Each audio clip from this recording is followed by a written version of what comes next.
In this tutorial, let's quickly learn different ways to create dictionary using toList. Let's first start with using for loop.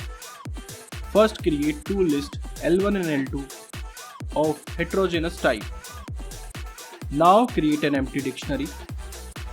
Now write a simple for loop on any of the list, and inside the loop assign value to the dictionary. Now let's see what is the value inside the variable by printing it. Here we can see the output and we are able to create the dictionary. Let's create the dictionary using dictionary comprehension.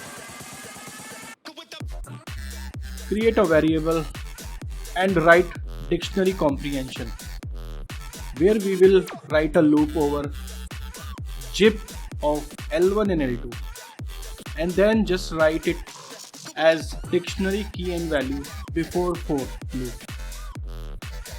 Now let's see the output. We can see the output is same as the previous. Let's do this using without any loop. In this approach, we require two built-in functions. One is zip and other is dict. Let's write first zip of toList and then pass this inside the dict function and assign this to a variable.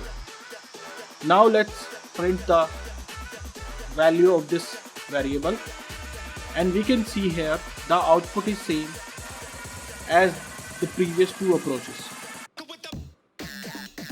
For such interesting content, subscribe to codephatgaya, क्योंकि हमारे होते हुए ये कैसे हो सकता है।